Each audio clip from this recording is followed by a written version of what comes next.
Boa noite a todos. Ok, bem-vindos a todos ao 5º Encontro de Administradores de Macaé. O INCAD é promovido pelo Conselho Regional de Administração do Rio de Janeiro em diversas cidades do interior do Estado e também na capital, com o objetivo de promover o encontro dos profissionais e empresas que atuam na área de administração para um momento de troca de experiências e conhecimentos. Além dos INCADs, o Conselho Regional de Administração do Rio de Janeiro leva informação sobre os principais sistemas de administração aos estudantes e profissionais, através de encontros acadêmicos realizados nas faculdades de administração e de tecnologia na área de gestão. Primeiramente, convidamos todos que visitem nosso site www.cra-rj.org.br e que conheçam também a nossa web rádio e a web TV. Para darmos início ao nosso encontro, convidamos para compor a mesa o administrador Wagner Siqueira, presidente do Conselho Regional de Administração do Estado do Rio de Janeiro.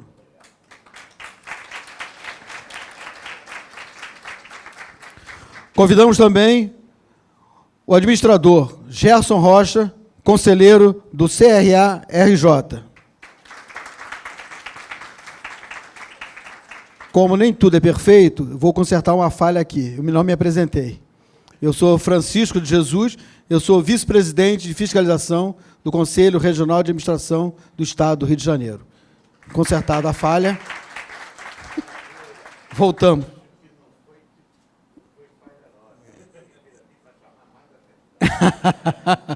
Pô, presidente, não espalha, né? Tentei fazer, mas não era para espalhar.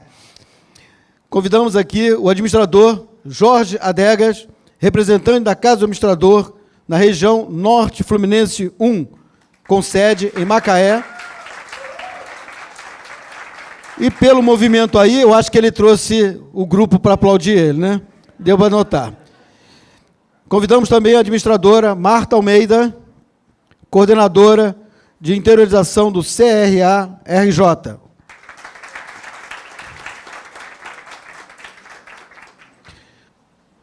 Para darmos início, convidamos o nosso anfitrião, o administrador Jorge Adegas, representante da nossa Casa de Administrador da região Norte Fluminense 1, para suas palavras.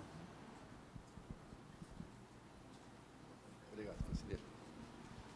Acho que eu nem vou precisar fazer. Alô. Bom, eu gostaria de, primeiro, agradecer a presença de todos aqui. Eu já estive conversando com o presidente, os conselheiros. Eu estou vendo uma grande maioria de público bastante jovem. E eu acho que tem tudo a ver com a palestra de hoje, que fala dos gerentes que duram. Eu acho que vale a pena a gente começar a entender esses meandros da administração. A gente já entende alguma coisa. Eu acho que vale a pena a gente continuar nesse caminho. Depois eu queria agradecer o privilégio de estar aqui no 5º encontro, já são 5 encontros esse, né? Já era uma reivindicação antiga junto à presidência, e o presidente Wagner conseguiu executar esse programa. A gente tem hoje aqui presente o presidente do Conselho, que está saindo da sede no Rio de Janeiro, indo a cada uma das localidades onde o CRA está sendo representado, para poder encurtar essa distância entre o Conselho e aqueles que ainda são estudantes e os profissionais de administração.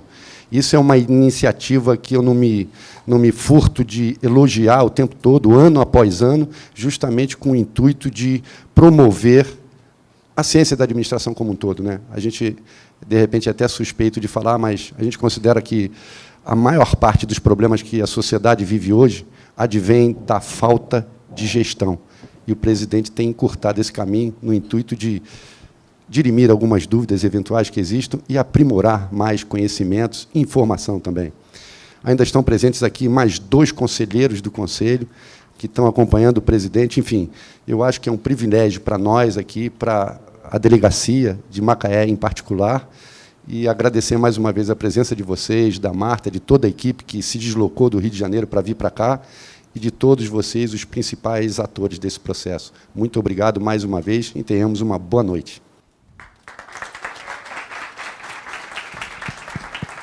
Obrigado. Convidamos também agora o conselheiro administrador Gerson Rocha para suas palavras. Bem, Alô? Alô? Tá falando. Alô?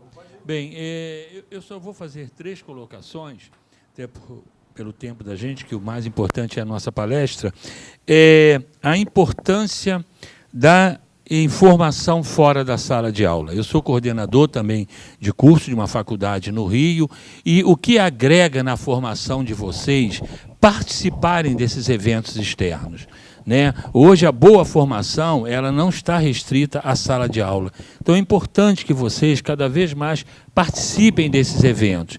E, como foi dito, né, o Conselho Regional de Administração tem levado cada vez mais uma série de atividades para o interior. E isso é muito importante para a informação.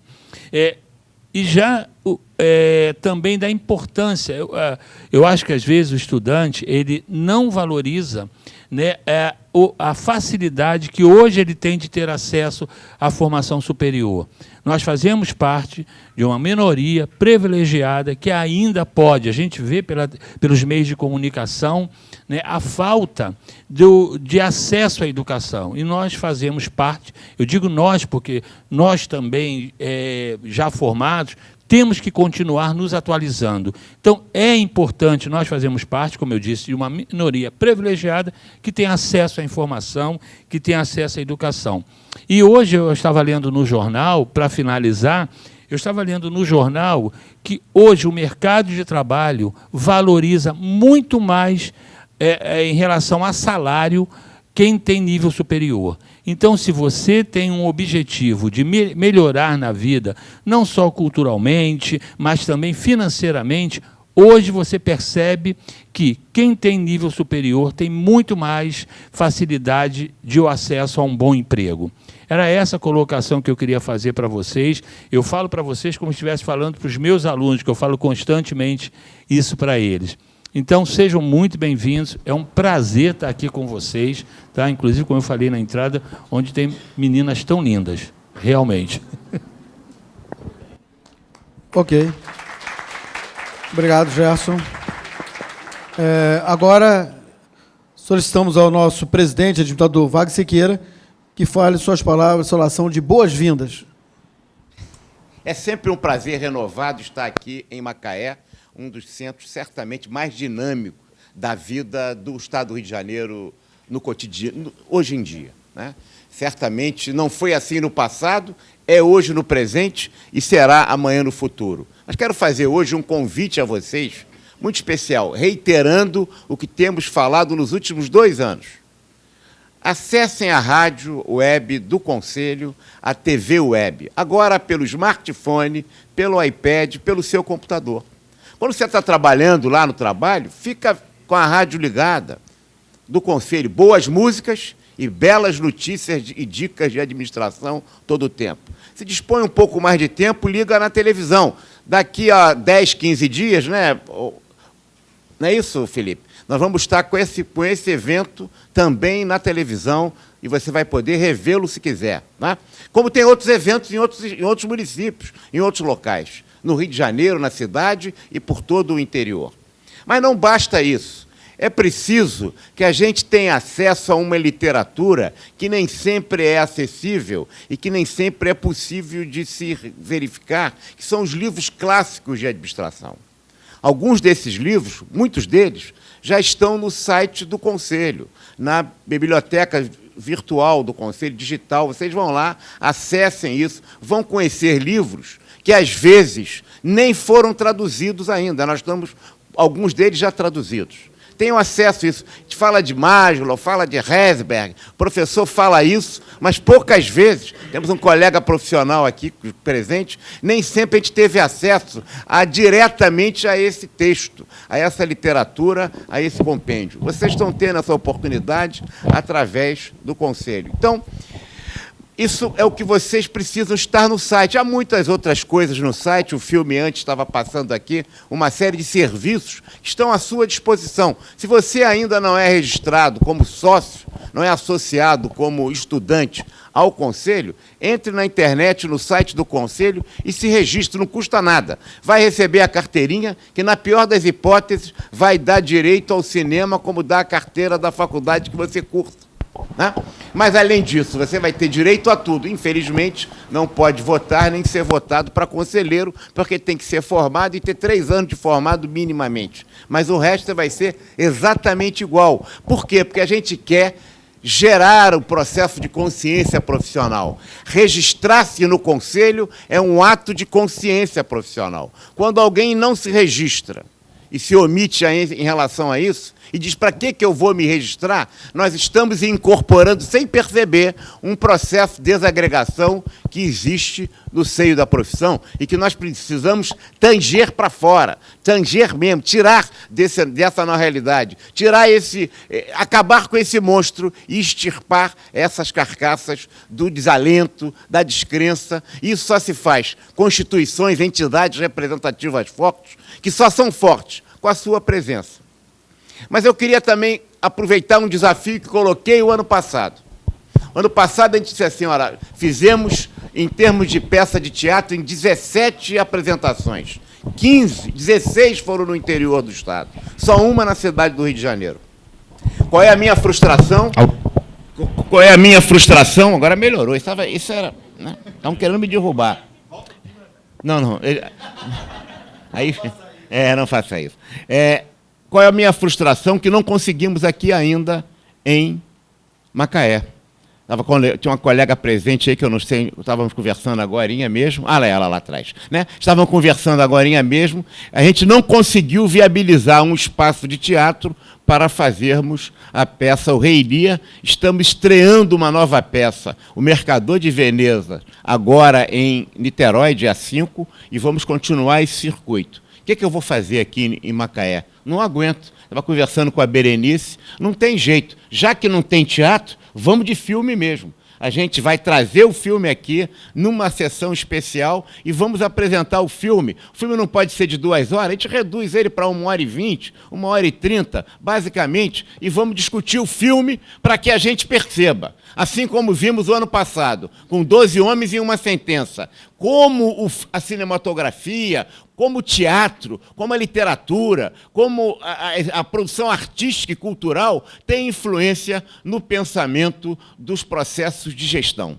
Então, vamos trazer, contribui muito. E a gente precisa, quando a gente vai ao teatro, fazer a conexão entre aquilo que a gente está vendo lá e as teorias de organizações e de organização que a gente estuda e pensa que nem sempre elas têm a ver e têm muito a ver. Portanto, fica o desafio aqui, e se nós não conseguirmos, com o delegado, nosso representante, professor Adegas, mas com vocês também, profissionais e estudantes que estão aqui reunidos, professores, né? Profissionais de administração, vamos transformar a nossa profissão em Macaé realmente a liderança que essa cidade e que essa região tem no nosso Estado. Porque o nosso desempenho não está ainda naquilo que a gente precisa ser. Por melhor que seja, a gente sempre pode melhorar. Né? A nata do leite, que está em cima, é que a primeira que azeda, porque a gente não critica, pronto, aí é o time de futebol, ganhou o campeonato, bota sapato alto e perde o jogo seguinte. Né? Assim também aqui, nós não estamos bem no sentido que poderíamos estar. Sei do esforço do Adegas, sei do esforço dos profissionais, mas não posso aceitar que a gente não tenha conseguido fazer eventos, né, que nós fizemos em 16 lugares no interior do Estado. Vocês conhecem o Rio de Janeiro todos aqui e sabem que as disparidades regionais de nosso Estado são muito grandes. Um dos pontos mais dinâmicos da vida, como disse, do Rio de Janeiro, do nosso Estado, certamente é a cidade de Macaé. Tudo bem, é com esse desafio, com essa colocação, reiterando o desafio do ano passado, que eu queria colocar. Vamos fazer, então, um evento com o Rei Lia e o Mercador de Veneza, já que não dá para fazer em teatro como gostaríamos, vamos fazer em cinema. Bom, a vantagem é que o filme do Rei Lia... Não. O Mercador de Veneza? O Mercador de Veneza é com Al Pacino, então é um bom ator. É que eu estava pensando aqui já em fazer um desafio aqui para Macaé, no sentido da Morte do Caixeiro Viajante, que é com Dustin Hoffman. Então também, né? Já que a gente não pode fazer a peça, a gente faz os 3 filmes, e a gente não fica fazendo essas coisas para um teatro por aí. Por que não conseguimos aqui ainda? Não querem alugar? A gente quer pagar, mas não querem alugar para a gente. É uma coisa... Né?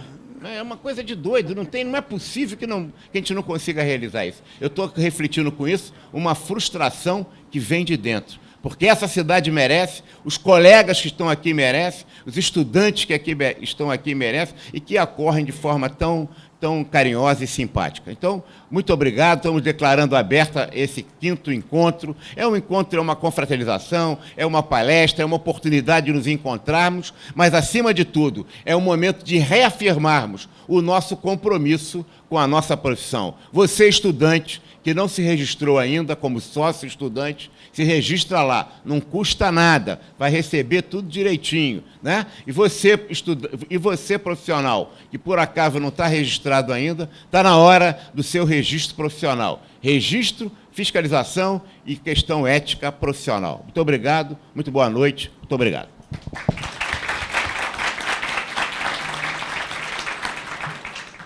Como vocês podem ver, a gente não pode deixar o nosso presidente falar, porque a emoção dele vem à tona e ele fala bem e emociona e deixa a gente com vontade de fazer. E aí, por isso que a gente, de vez em quando, dá uma segurada nele, que ele é assim. O que ele tem de baixinho, ele tem de velocidade nisso aí, né? Mas isso aí é o nosso presidente. Ok, nesse momento a gente agradece com muito carinho a todos que compuseram a mesa, vamos desfazer a mesa e deixamos aí só o nosso presidente para ele começar a trabalhar, né? Alguém tem que trabalhar, então a gente bota o presidente para trabalhar. Ok, obrigado a todos e boa palestra para todos. Vamos lá? Muito bem, nós vamos tratar de um tema hoje que, em verdade, sob o título de Gerentes que Duram, nós vamos tratar fundamentalmente dos papéis e funções essenciais de um executivo, de um gerente, de um líder, né? E vou começar com 2 perguntas, basicamente, para vocês.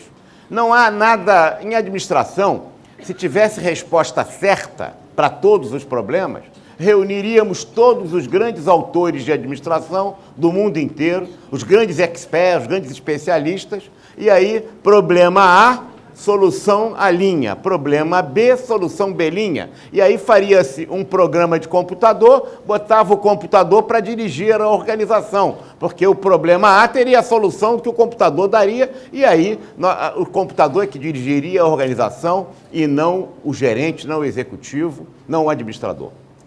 Não é assim. Certamente existe um melhor processo de gestão, que processo esse que busca a chegada das diferentes respostas em função das diferentes circunstâncias e situações que se vive a todo momento. Afinal de contas, o processo de liderança é função do líder, dos liderados e da própria situação. Muda o líder, ou muda os liderados, ou muda a situação, seja qualquer um deles, ou os 3, quaisquer um deles, ou os 3, certamente nós vamos ter mudança de processo. Mas existe um melhor processo, e as respostas são distintas. Vamos fazer uma pergunta aqui que não é para pegadinha de nada, nós não estamos querendo certo ou errado, estamos apenas querendo justificar a exposição que vamos fazer em função dessas questões.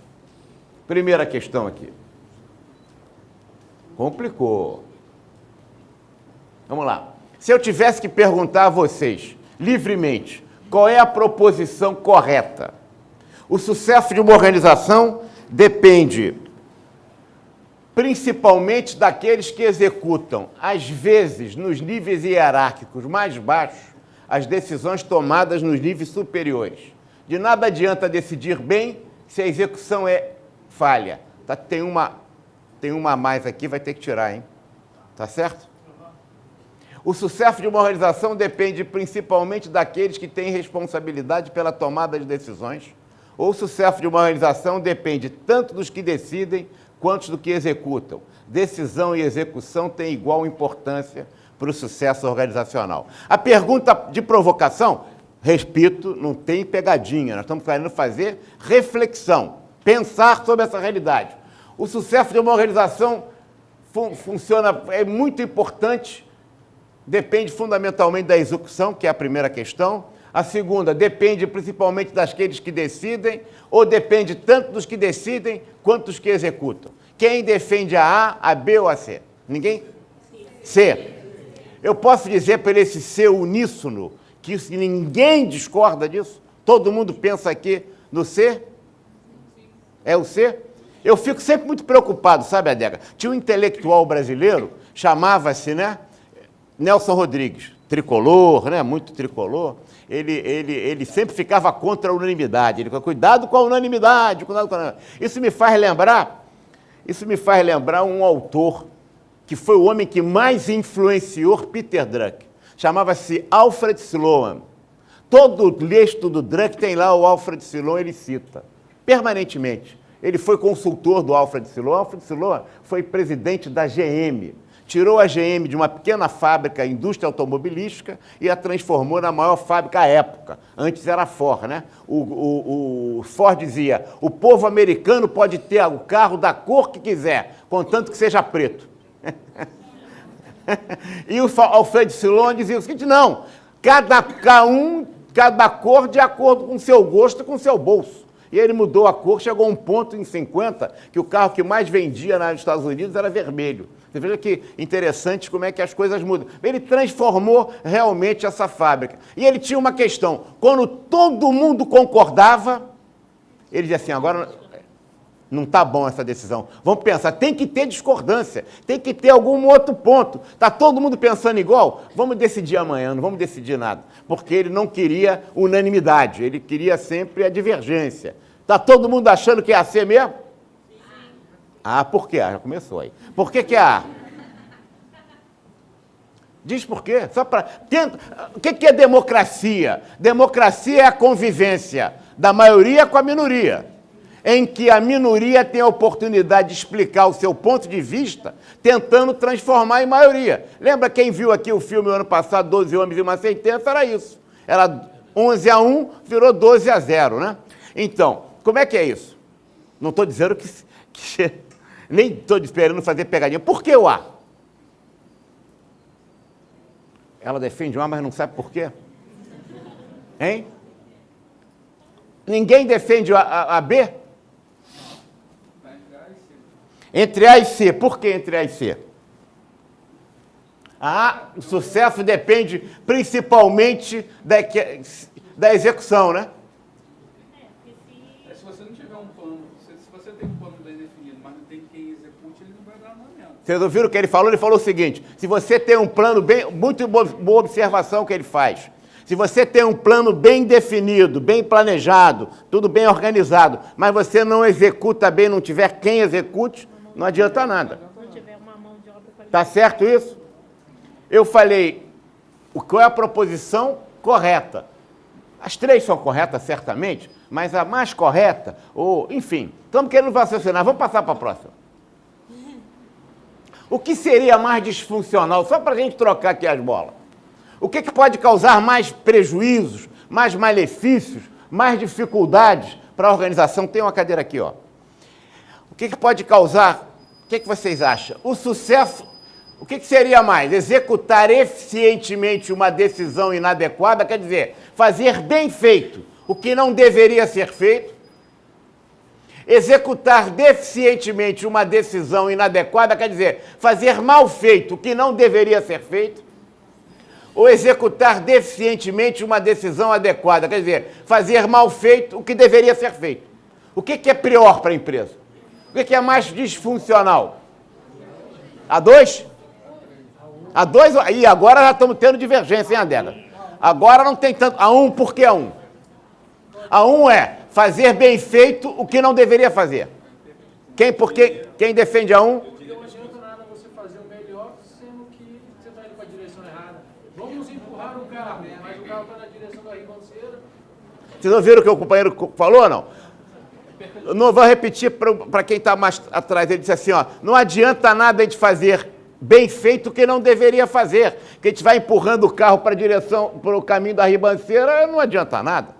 Isso é o pior para a empresa. Alguém discorda? Não. A gente vai estar perdendo tempo, né? Vamos estar perdendo tempo. Hein? Gera até mais custo. Então, nós estamos tendo consenso que o pior aqui é fazer bem feito aquilo que não deveria ser feito. É isso?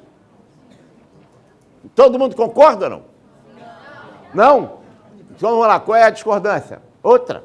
Não tem resposta certa. Veja bem, a gente está fazendo aqui uma análise para a gente justificar o resto do que vamos falar. Veja bem, não tenha problema de dizer, porque não há pegadinha, né? Mas vamos lá.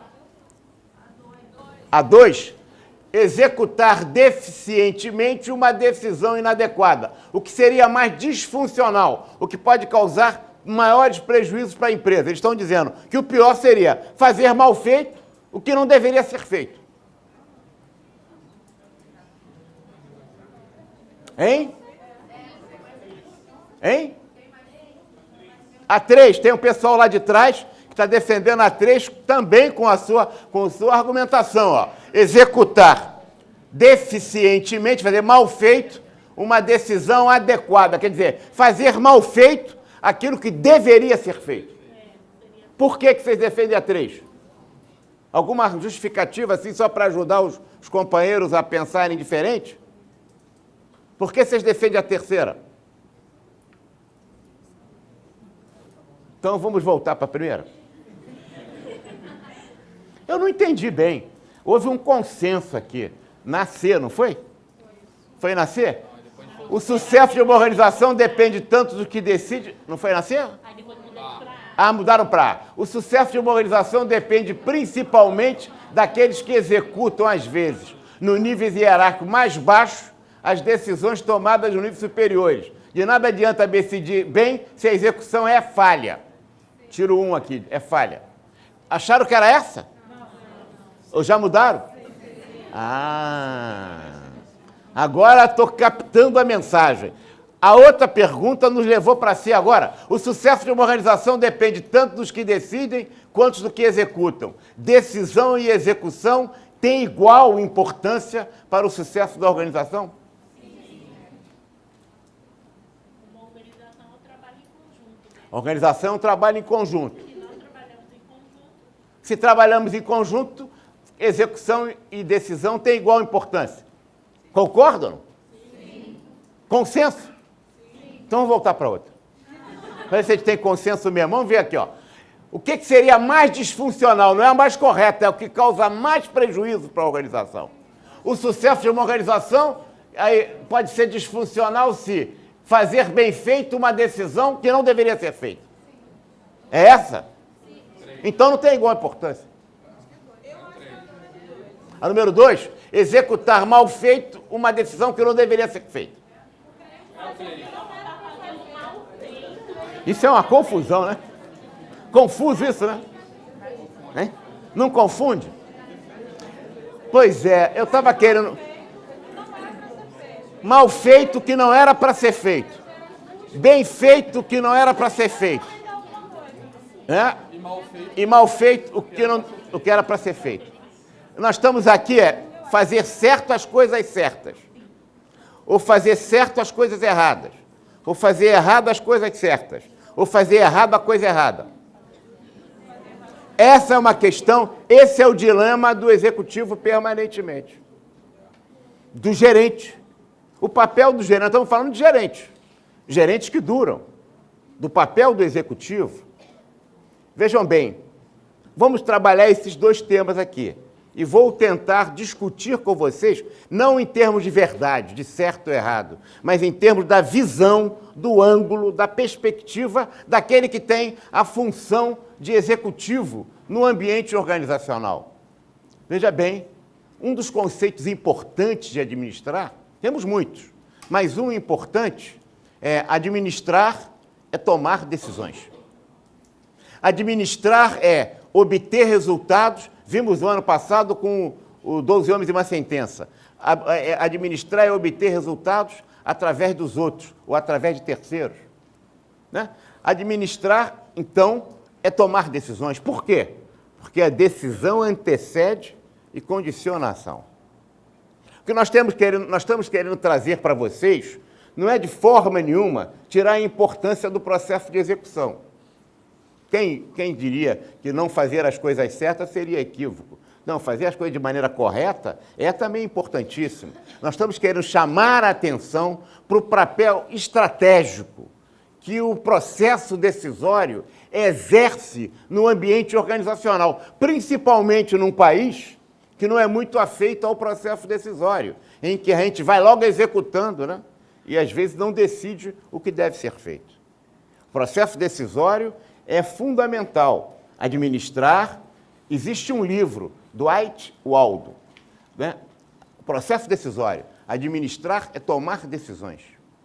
Quando perguntarem num programa de estágio aqui em Macaé para vocês, né, o professor, o entrevistador, o recrutador, ele pergunta, o que é administrar? A gente fica todo atrapalhado. A gente já sabe agora, administrar o que é? Tomar decisões. Ele vai ficar todo atrapalhado, ele não espera isso.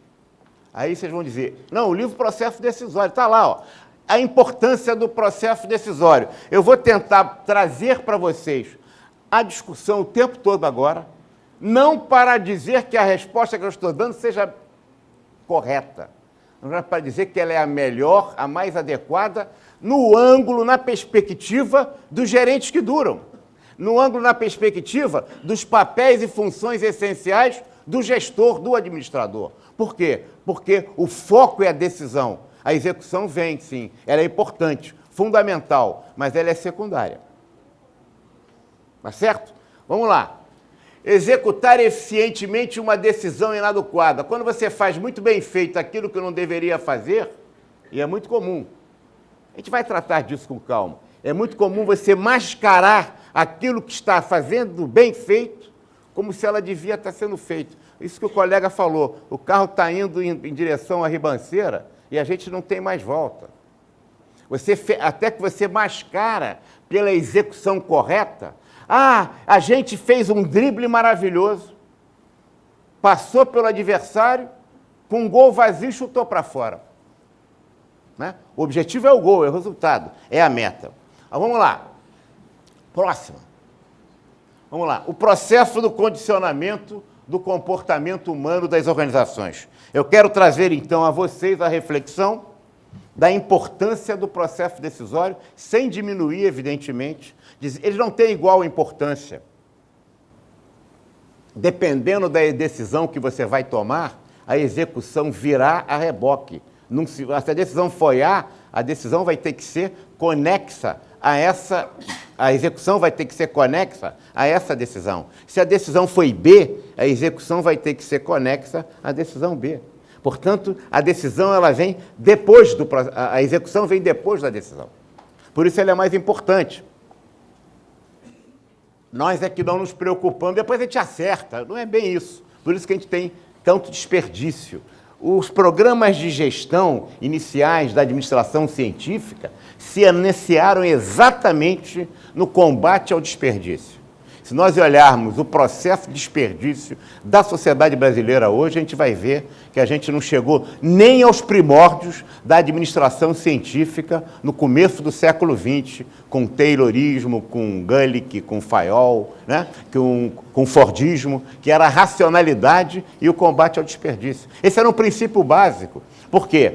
A gente estava olhando a execução, mas, acima de tudo, o processo decisório. Nós estamos aqui um foguete que seria um iceberg, né, deitado. O comportamento, né, as percepções e as concepções que estão aqui, está vendo aqui? Ó, concepções. Quando os avanços da psicologia social revelaram que o mundo das percepções é fonte e limite do comportamento humano, surgiram infindáveis implicações para o estudo da teoria das organizações. A maneira como eu percebo determina a maneira como eu fotografo, como eu comporto. A maneira como eu percebo determina a maneira como eu me comporto. A maneira como eu vejo uma realidade tem influência decisiva da forma como eu ajo ou reajo diante das circunstâncias. A fotografia que eu faço da realidade é determinante da minha atitude, do meu comportamento, tá certo? Então, o comportamento é a parte externa do iceberg. Diz, por que esse iceberg devia estar assim, né? Então, esse comportamento aqui é a parte que aparece, é o agir, é o efeito. Na próxima, nós vamos tirar aquele e vamos botar efeito aqui. Aqui causa e aqui causa também, embaixo, tá? A gente esqueceu. Falha minha, né, dele não, estou reclamando com ele, não estou não, eu estou só pedindo a ele. A gente vai corrigindo ao tempo, né? Não é isso? Online. Então, olha, o comportamento é o efeito de formulações bem mais profundas do condicionamento do comportamento humano na organização. O comportamento é o que aparece. É a parte do iceberg fora d'água. Nós estamos vendo, mas aquela parte que aparece fora d'água é muito menor da parte do iceberg dentro d'água, que ninguém vê. Então, percepção, na máquina fotográfica antiga, né, tinha as lentes. Agora não tem mais isso, né? Tem mais lente, né? Tem lente? Tem câmera de... Câmera não tem, não. Tem, a profissional tem. Então, a lente e o comportamento. A lente, a fotografia que eu faço determina o comportamento.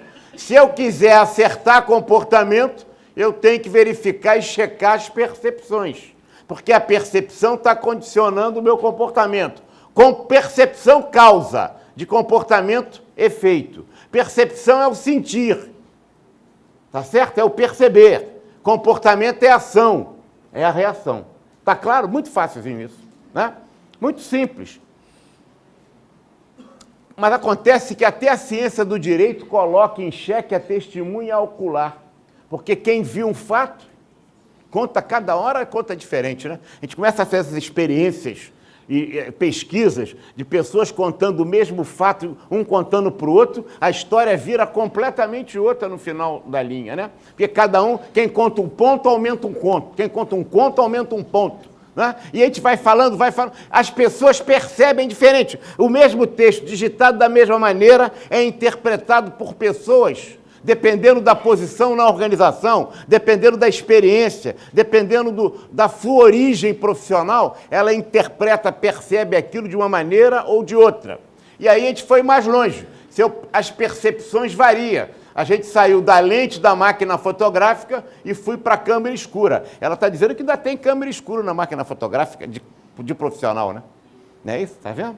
Ah, você tem. Ainda tem câmera, aquela câmera escura que quando às vezes a lente entrava um pouquinho de luz nas máquinas, queimava o filme. Não era isso? É assim, são assim as percepções. Eu sinto em função de alguma coisa que está atrás e que determina a maneira como eu percebo e sinto. E que, por sua vez, vai determinar a maneira como eu me comporto. Vamos ver. Nós, para efeito didático aqui, que é a estrutura de pensar. Olha que coisa engraçada. Estamos falando de teoria.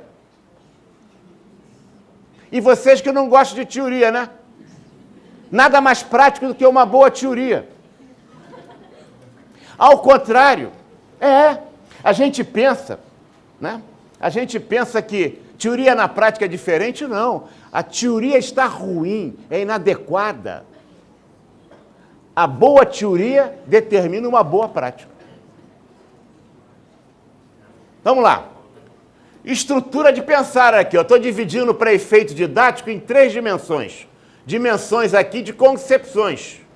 Normativa, cognitiva e volitiva. Normativa está relacionada aos valores, às crenças, às idiosincrasias pessoais, ao dever ser. Quando eu digo assim, o sistema de petróleo deve ser assim ou deve ser assado em relação a isso ou aquilo, eu estou expressando um juízo de valor.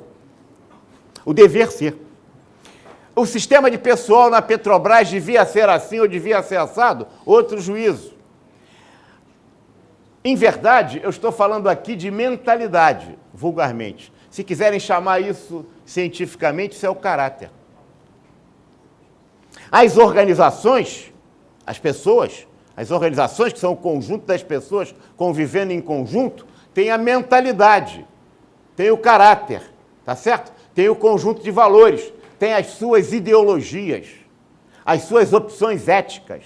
Isso está tudo aqui, ó. Mentalidade, caráter, opções éticas, valores, crenças, idiosincrasias, está claro? Dimensão normativa. Mas tem a outra, tem a dimensão cognitiva. A dimensão cognitiva é relacionada aos conhecimentos, ao savoir-faire, né? Ao know-how. Né? A gente pode falar a língua bárbara e pode falar a língua culta, né? O inglês e o francês, tá certo? Então, know-how, não é isso que a gente fala? O know-how, né? Na língua bárbara, né? Tá certo? Savoir-faire na língua culta, que é o francês, tá certo? Então, olha aí, ó, conhecimento, capacidade. Aqui está, aqui, ó, mentalidade, aqui é capacidade. Caráter, aqui é competência técnica, específica. Né? Tinha um órgão antigamente que alfabetizava o Brasil. É verdade que depois que ele acabou, a gente viu que tinha mais analfabeto do que alfabetizado. Ele diz assim, o indivíduo, quem sabe mais, faz mais. Esse é o slogan. Nas organizações, os indivíduos não valem pelo que sabem, mas pelo que fazem com o que sabem. Às vezes o indivíduo sabe muito, mas ele faz em função daquilo. O time de futebol é assim, a gente convoca o cara pelo nome. Se a gente tivesse que contratar o Neymar pelos últimos 6 meses que ele está jogando, não valia aquela grana, não. Vamos falar claro? Vamos falar sério? Está jogando nada. Né? Há muito tempo que não está jogando nada, mas é um super competente, super jogador. Esperamos que ele volte a jogar, pelo menos na Confederação, aqui na Copa das Confederações, né? Senão a gente perde esse negócio. Então, ó, de mentalidade, caráter, competência, capacidade. Isso tem relacionamento direto com o comportamento. Olha aqui, ó, valores, conhecimento, comportamento. A maneira como eu percebo, a maneira como eu me comporto. A terceira é a dimensão volitiva, necessidades, desejos, aspirações, vontade. Não é isso? É, olha lá, ó. Tá vendo que esse negócio de chá não é como todo mundo ensina, não, é mais complicado. Os professores enchem o saco agora. Tudo é chá, conhecimento, habilidades e atitude, não é assim? Hein? É mais complicado do que essa gente fala. Não é? Eles estão simplificando demais. Mais complicado. Aqui, ó. Necessidades, desejos, aspirações. Já tinha pensado nisso? É mais complicado.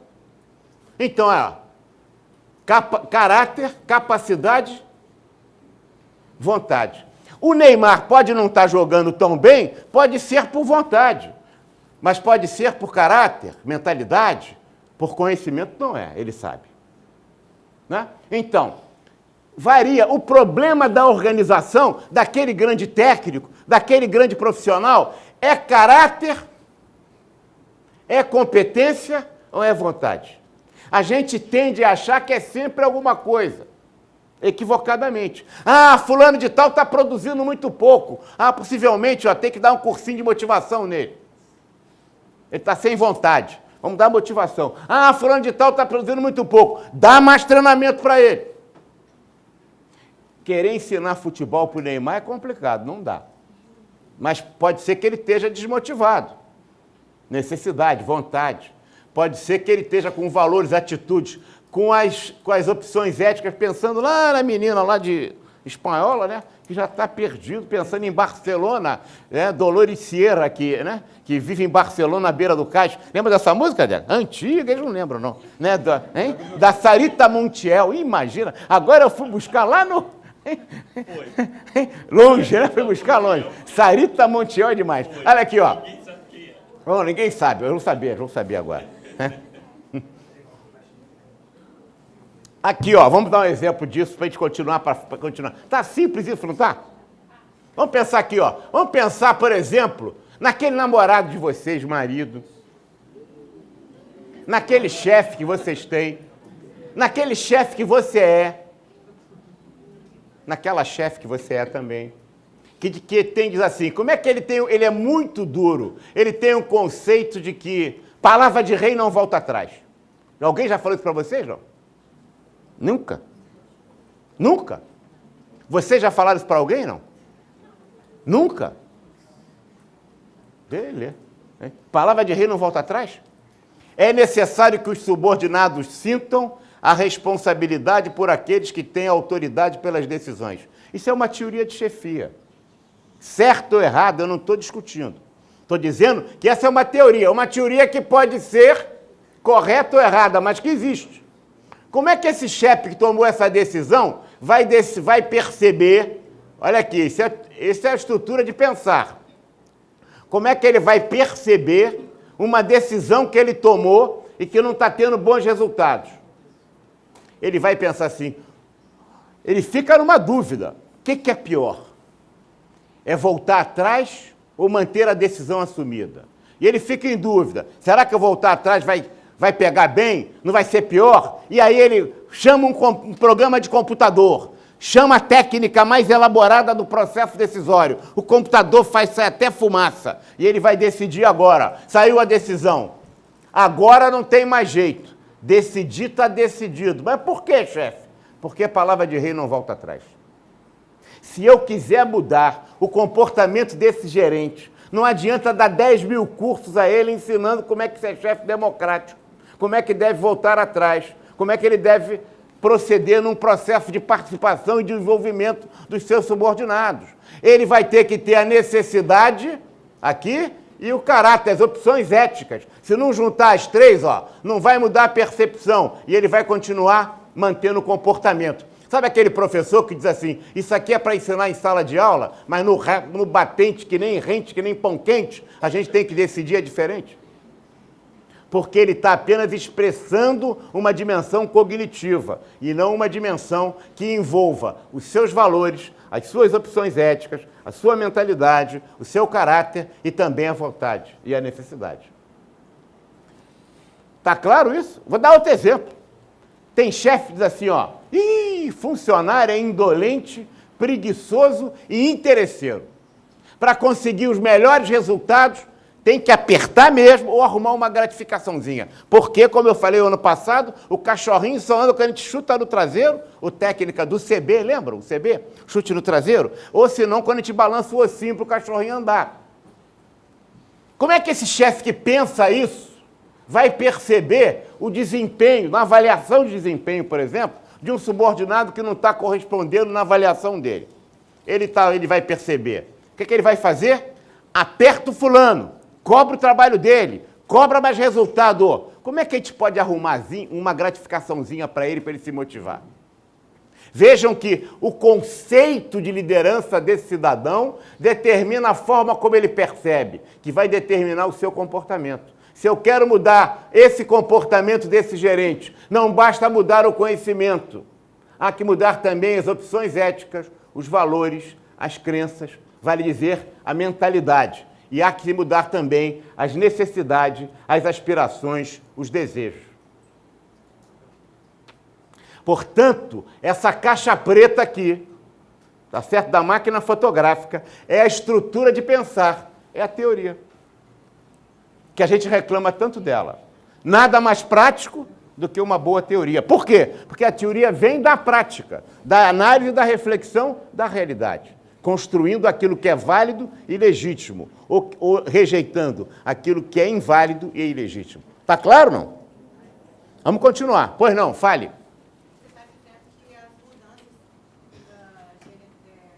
do gerente estão diretamente ligadas à mudança de valores também. De valores, necessidade e também conhecimento, aos três. Não basta atuar só de uma das dimensões. As organizações se equivocam porque elas insistem muito na dimensão do conhecimento, como se quem sabe mais, faz mais. Eu repito, o indivíduo não vale pelo que sabe, mas pelo que ele faz com o que sabe. Para ele poder fazer mais, ele tem que ter valores, mentalidade, tá certo? Portanto, caráter, e caráter no sentido científico, ou vontade, necessidade, desejo, aspirações. É evidente que esse jogador, Neymar, estava sem vontade. Por isso que um talento especial vem jogando, cheio de problemas, muda ou não muda, certamente caiu o rendimento dele. Não basta, então, as organizações precisam tratar integradamente das três dimensões. E isso torna muito mais complexa a ação organizacional em cima do gerente. Se o gerente que dura é aquele que percebe as interconexões entre essas três dimensões. Ele pensa quais são os meus valores. Quanto melhor você identificar a diferença entre o que você é e o que você gostaria de ser, a consciência dessa defasagem, desse gap entre o que eu sou e o que eu gostaria de ser, é que é o principal estimulador do processo de mudança. Quando o gap, quando o que eu sou é muito próximo do que eu gostaria de ser, eu não preciso mudar, eu já sou o bom. Eu sei tudo de teoria, eu sei todas as técnicas, e aí ele acha que já aplica em consequência disso, e não aplica. É preciso a tomada de consciência da defasagem entre o que eu sou e o que eu quero ser. Isso significa, não apenas na dimensão cognitiva do conhecimento, da capacidade, da competência específica, significa também a mentalidade. A pessoa às vezes não mudam, não porque elas não queiram mudar vontade, mas porque não sabem mudar. Então, a dimensão vai ter que ser no conhecimento. Às vezes as organizações não mudam de comportamento, as pessoas dentro da organização, não porque elas não saibam, elas sabem. Não porque elas não tenham mentalidade, elas têm, mas porque não querem. Vocês vejam estilos de liderança que sufocam a participação e a contribuição, faz com que, nas organizações, muito da contribuição que a gente poderia dar, a gente não dá, porque a gente desistiu. Não adianta a gente propor uma coisa para aquele chefe que ele não vai aceitar. E aí a gente desiste de fazê-lo. E daqui a pouco a gente está morrendo psicologicamente. Ou está buscando fora da organização compensações objetivas de trabalho que a gente não consegue ter alegria, satisfação e felicidade naquilo que a gente faz. Então, essas três dimensões aqui da teoria, da estrutura de pensar, são fundamentais. Porque, veja, eu estou falando do iceberg, a parte dentro d'água, né? Aqui para dentro, ó. É o concepções, percepções. Isso vai determinar a maneira como eu percebo. E, em função disso, a maneira como eu me comporto. Tá bem? Vamos para frente. A administração... É o outro, já mudei o copo? Tem problema. Ninguém não vai pegar sapinho, não. Hein? Nós estamos aqui a evolução dos modelos de motivação e produtividade. Nós estamos falando aqui, evidentemente, de forma simplificada naquilo que vocês estudaram, os profissionais, e os estudantes estão estudando agora na faculdade em termos das escolas de administração, tá certo? Não estudaram essas coisas ainda? Estão estudando. Escola clássica, escola de recursos humanos, todo mundo está estudando isso. Eu estou falando de forma simplificada. A administração científica, a base conceitual da administração científica, nos leva aqui às recompensas monetárias, portanto extrínsecas. Levam a maior satisfação no trabalho. E a maior satisfação do trabalho leva a um melhor desempenho. Portanto, produz, ganhou. Isso leva a maior satisfação, isso vai melhorar o desempenho, tá bem? As relações humanas que nascem, aliás, o livro da pesquisa de Hawthorne está publicado, infelizmente não está em português ainda. Nenhuma biblioteca de faculdade tem esse livro. Nenhuma. Está no site do Conselho, pesquisa de Hawthorne, tá bem? Holitzenberg. Não tem. Não tem mesmo. Duvido que tenha. Pode ver que não tem. Se vocês quiserem chegar lá, vão lá no conselho e vão ler. Para quem lê em bem inglês, a gente está traduzindo, mas por enquanto só está em inglês. Para quem lê bem inglês, vale a pena. É uma pesquisa da fábrica de Hawthorne, que começou então a Escola de Relações Humanas. Isso o professor já falou para vocês, né? A Western Electric, né? Uma pesquisa que começou em 27, que avançou pelos anos da recessão americana, no mundo inteiro, da crise de 29, né? E que criou-se a Escola de Relações Humanas, que diz o seguinte: recompensas extrínsecas e recompensas intrínsecas. Eu estou falando isso porque são os elos perdidos do estudo das organizações, por isso a importância dos clássicos. A gente fica pensando que estudar administração é livrinho de autoajuda. Corram dessa praga, tá certo? Isso é subliteratura. Isso não vai transformar a nossa profissão em ciência, técnica e arte. Para ser livrinho de autoajuda, qualquer um pode ser administrador. Não é isso.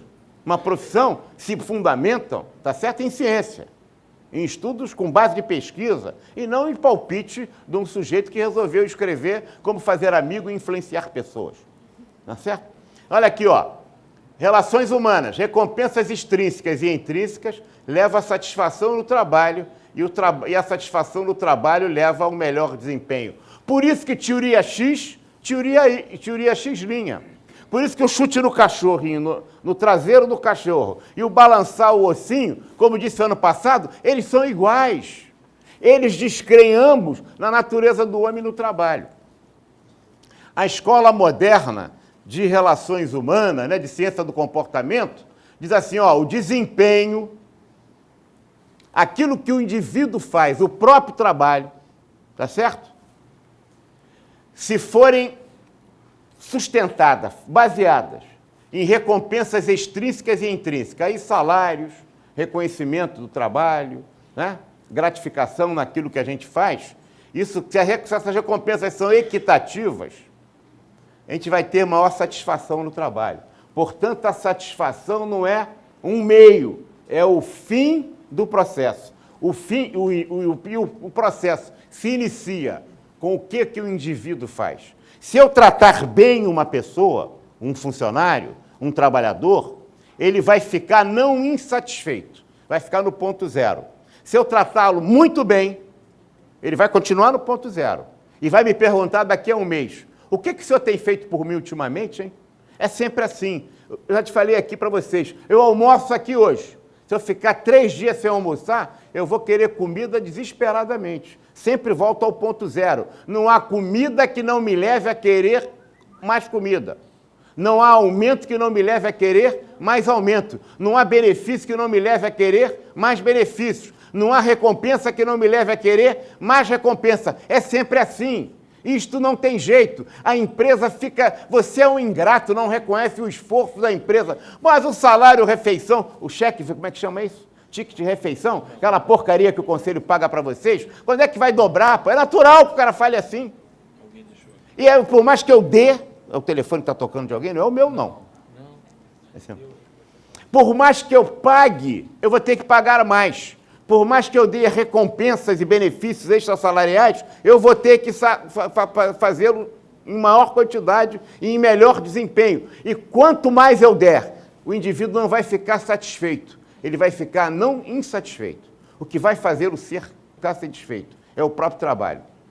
Se ele faz um trabalho insípido, insignificante, sem sentido, não adianta você dizer para o cara, você é tão importante porque você está botando tijolo aqui nesse sol e nessa chuva o dia inteiro, mas você está fazendo uma catedral. Está fazendo catedral coisa nenhuma, ele está botando tijolo, a não ser que seja uma pessoa muito excepcional. Mas esse é diferenciado, eu estou falando para as pessoas normais. Ah, você é excepcional, você constrói um Boeing 747. O pessoal de recursos humanos gosta disso, né? Você é importante. Importante coisa nenhuma, eu aperto parafuso o dia inteiro. Isso é um saco. Você bota um débil mental fazendo um trabalho do lado de uma pessoa saudável, normal, e diz que aquele débil mental, aquilo para ele nem é bom, é importante, e a empresa deve ser elogiada por isso. Um portador de deficiência, mas uma pessoa absolutamente normal fazendo o mesmo trabalho, não pode ter o mesmo desafio, ela vai ficar infeliz. Ah, sim, você tem algumas soluções. Se o trabalho não pode ser desafiante, se o trabalho não tem sentido, se o trabalho é insignificante, mas tem que ser feito, só tem uma saída, acaba com o trabalho. Ah, não pode. Não pode? Automatiza o trabalho. Ah, também não pode. Então só tem um jeito, meu amigo. Aguente o problema de moral. Você vai ter pessoas insatisfeitas, que você vai ter que pagar mais para ela ficar insatisfeita e para ela ficar menos insatisfeita. Porque ninguém consegue... E aí a natureza do homem é permanente e universal. Não importa o nível educacional.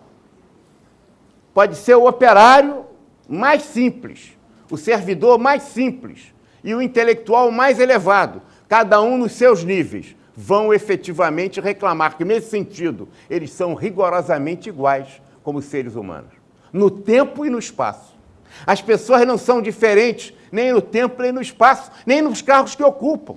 É claro que as dimensões de desafio e de reconhecimento e que o dê significativo para um pode não ser para outro, mas todos buscam dar um passo à frente.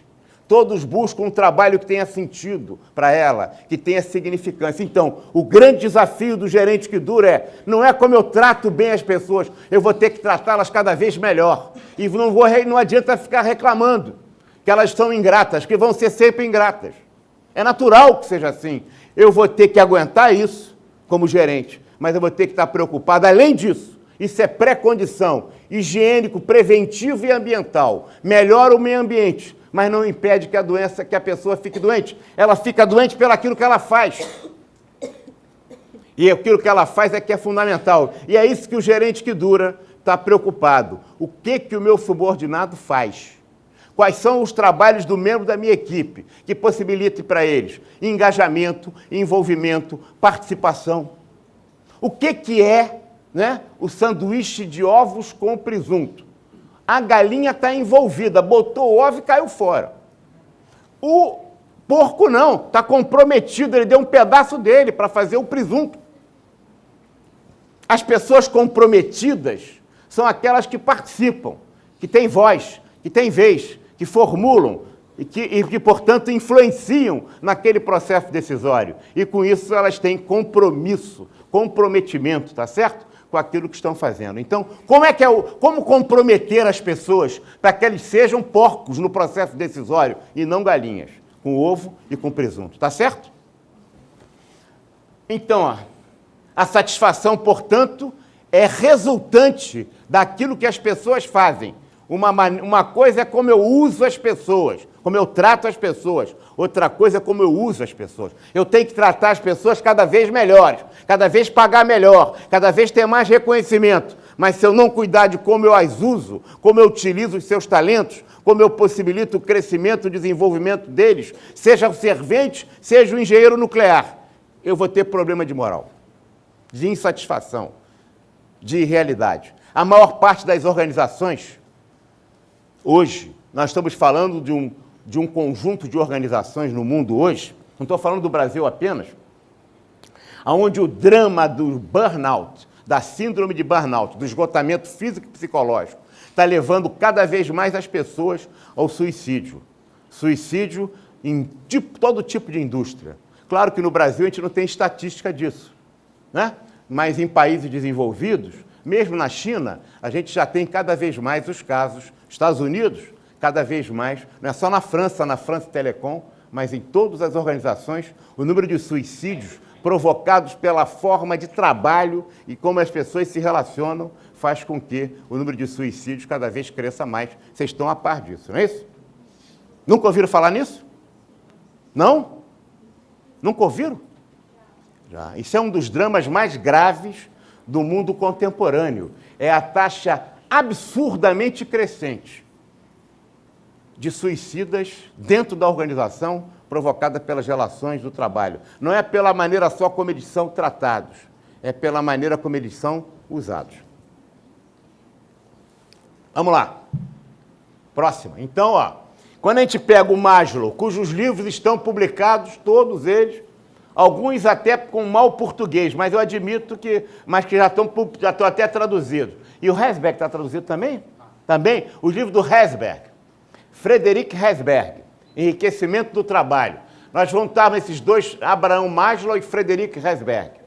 Fundamental. Dê uma olhada no site do Conselho. Deve ter também esses livros na biblioteca da faculdade. Eu estou apavorado, Adegas. Cada vez maior é o número de alunos que vão às faculdades, nas bibliotecas, para estudar. No máximo, eles vão à biblioteca para fazer trabalho de grupo. Estou assustado com isso. A gente precisa ler mais, hein? E, principalmente, ler os clássicos. Olha o Maslow aí, ó. Maslow, fundamental. Vocês já ouviram falar nele. A hierarquia das necessidades humanas, não é?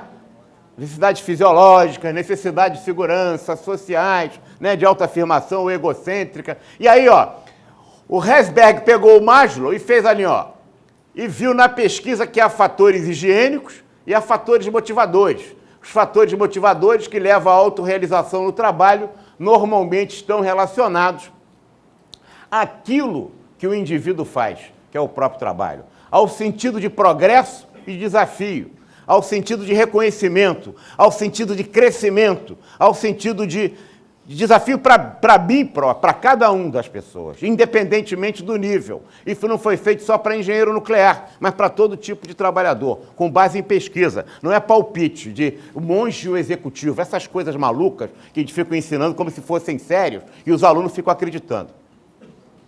Esses livrinhos de autoajuda, né? Onde não tem nenhuma base de pesquisa, o cara chuta uma opção de coisa e os bobos compram e acreditam. Aquilo não é ciência, aquilo é chute, né? Estou falando isso aí. E tem outros aí, né? Os 7 hábitos do gerente executivo. Pô, o que é isso? Isso não é sério, hein? Não pode ser. Vamos lá. Aqui, ó, higiênico, preventivo e ambiental. Egocêntricos, sociais, segurança. Se você não tiver esse tudo atendido, vai ter problema de doença no trabalho. Se você tiver tudo isso atendido, não vai ter problema, não vai ter saúde. A saúde no trabalho advém dos fatores motivadores. Autorrealização. Aí vem o salário. Salário motiva ou não motiva? Motiva ou não motiva? Motiva ou não motiva? Bem, o que a pesquisa mostra é que o salário tem duplo papel. Atenção, hein? Porque isso costuma ser ensinado errado, hein? Não aqui nas faculdades de Macaé, evidentemente. Que aqui os professores aqui ensinam tudo certinho, não estou dizendo isso. Mas por aí, nesse Brasilzão, né? O salário tem duplo papel, olha atenção, hein? O salário é altamente desmotivador se você não pagar bem, não estiver no mercado, etc. Vamos ver isso direito? Como fator higiênico. Mas ele também é fator motivador. Está lá na pesquisa do Herzberg, de forma muito clara. Se bem que os livros de teoria geral de administração que tratam desse tema, normalmente tratam errado. Poucos tratam direito. Ele também tem um valor simbólico, de reconhecimento, de gratificação do ego, de que o meu aumento de salário foi também provocado pelo desempenho melhor que eu estou fazendo, pelo progresso que eu estou adquirindo, pelo desenvolvimento que eu estou... E nesse sentido ele é motivador. Tá certo? Ele é motivador quando ele sustenta simbolicamente o reconhecimento, não é dos outros, não, dos outros e meu, é meu reconhecimento também. Se me pagaram melhor, porque eu estou merecendo isso, por aquilo. Se não me pagam melhor, eu fico infeliz. Agora, é higiênico, um salário tão ruim, evidentemente, vai nos deixar sem nenhuma condição de ficar motivado de fato. Próximo. Só para pensar em salário aqui, para ver como é que esse negócio é complicado. Só pensar no salário. Ó. Valor do cargo no mercado de salário. É um cargo no mercado de pagamentos, né? Que as pesquisas salariais tratam. Né? Tem a coerência interna e a pesquisa de salário. A coerência externa, desculpe. Se nós estamos precisando de um mestre de obra, aqui em Macaé, que está construindo muito, e esse mestre de obra não existe, porque eles estão empregados, é a coerência externa. Não adianta eu pagar só bem, porque se a concorrente está pagando mais, eu vou querer também ganhar igual a concorrente, senão eu saio da minha empresa e vou para a concorrente. Então não basta só a pesquisinha de salário. Há determinadas circunstâncias, estou dando um exemplo, imagino que seja real aqui hoje em Macaé, por causa do boom de construção civil que aqui tem, que você não tem mestre de obra, tem que importar mestre de obra. Estão buscando mestre de obra desesperadamente. Não tem pedreiro, enfim. Aquele tipo de profissional não basta só a pesquisa de salário. O mercado, quanto é que o mercado paga? Eu não quero saber de mercado, eu quero saber quanto o concorrente paga, porque está todo mundo desesperado por aquele tipo de mão de obra. Se você não atender a isso, ó, vai ter problema de salário. Olha que confusão. Coerência externa e pesquisa de salário. Mas não basta só isso. Valor do cargo na organização. Quando é que vale esse cargo? É uma construtora ou é uma fábrica? É um hospital? É uma empresa de serviço? E aí vai ter o valor do cargo na organização. A coerência interna, quer dizer, quanto contribui determinado cargo para o desempenho da organização. o sistema de avaliação de cargos, que vocês estão estudando na faculdade, aqueles que se dedicam a recursos humanos, né? Avaliação de cargos, classificação de cargos, coerência interna. Veja assim, coerência externa, mercado. Coerência interna, valor do cargo na organização. Salário, olha que complicação. E tem mais, e valor do ocupante do cargo. Coerência interna e avaliação de desempenho. Eu estou tratando, nos dois primeiros, ó, olha aqui, para ficar bem simples. Valor do cargo no mercado de salário e valor do cargo na organização, eu estou tratando da cadeira. Não estou falando de pessoa. Agora é valor do ocupante do cargo. Eu vou sentar na cadeira. Cada um que senta na mesma cadeira vai dar a sua própria contribuição. Isso tem que ser reconhecido. Se não refletir em salário, vai ter problema. Às vezes o profissional, o gerente da área, acha que como ele está muito de acordo com o mercado de salário, está tudo resolvido. Não está. Ele tem que olhar também o quanto que esse cargo pesa nos resultados da organização e reconhecê-los. Mas não basta, está falando só do cargo, mas tem pessoas que transformam o seu cargo em mais importante do que ele é, que fazem um plus, sabe aquele negócio, só ESSO dá o seu carro, mas acabou a ESSO, né? Não tem mais, acabou. Não é o plus, não é um plus a mais, não, pelo amor de Deus. Um plus, esse plus é o indivíduo no cargo, é a avaliação de desempenho.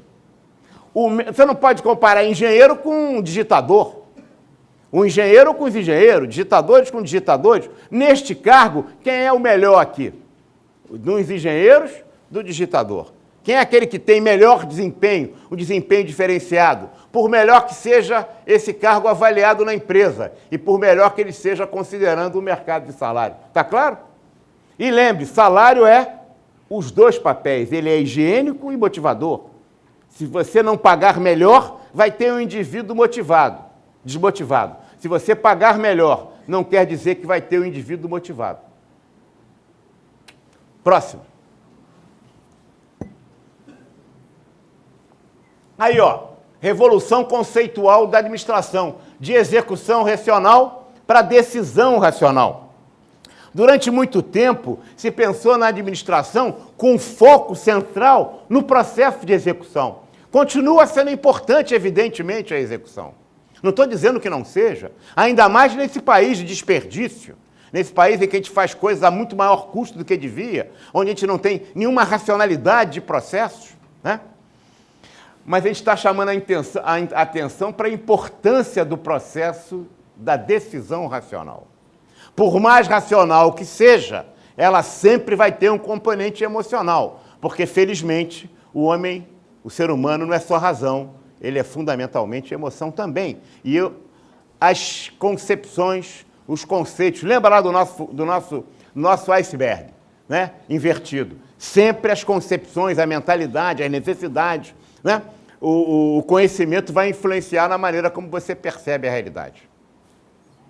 Então, ó, evoluiu de execução racional para decisão racional, do fazer para decidir o que fazer, do fazer certo as coisas para fazer as coisas certas. Evidentemente que o ideal é fazer certo as coisas certas. É decidir o que fazer e fazer bem. É decidir racional e executar racionalmente. Mas eu estou querendo chamar a atenção aqui que o foco do gerente que dura é a decisão, é fazer o que deve ser feito, tá certo? É fazer certo as coisas certas.